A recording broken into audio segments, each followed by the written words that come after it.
Mungu wangu, Malaika unafanya nini hapa? Nipo hapa kwa ajili ya kufanya kitu kile kile ambacho kila mtu anakuja hapa kufanya.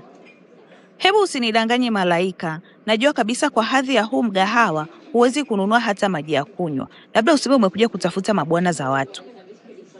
Cha usiku, leo ni siku yangu ya kuzaliwa. Hivyo naomba usiniharibie mudi kabisa.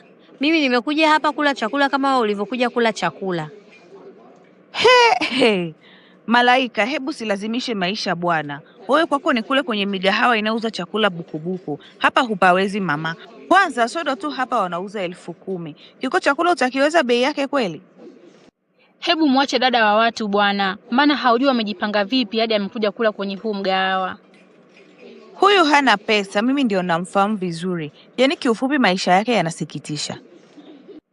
Basi acha mimi niondoke, maana mwanzo nilijua hapa wanauza chakula cha bei rahisi.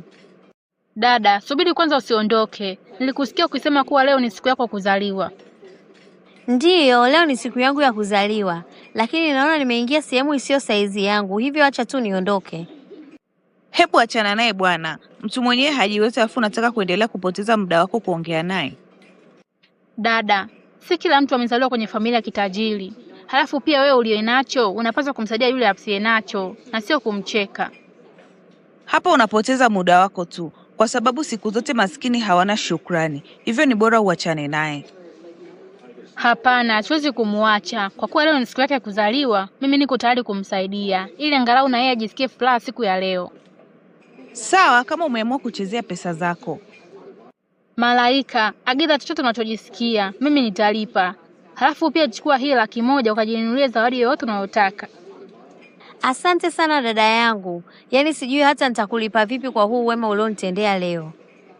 Usijali Malaika, najua hata wewe kuna siku utapata nafasi ya kuwasaidia watu wengine kama mimi nilivyokusaidia. Kwa hiyo kuwa na amani.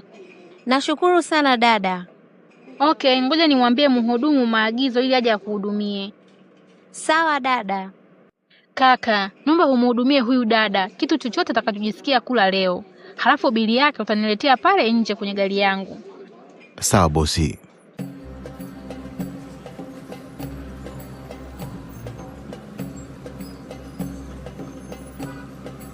Dada, naomba pesa yangu ili niendelee kuwahudumia wateja wengine.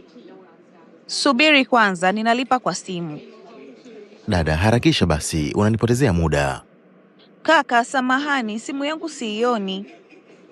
Hebu usiniletee utani, nitakutia walinzi sasa hivi. Kaka, nitalipa tu, naomba unipe muda nitafute simu yangu. Wewe naona unaleta utani mbele ya kazi. Walinzi, njooni hapa, kuna mtu anataka kuchezea biashara za watu.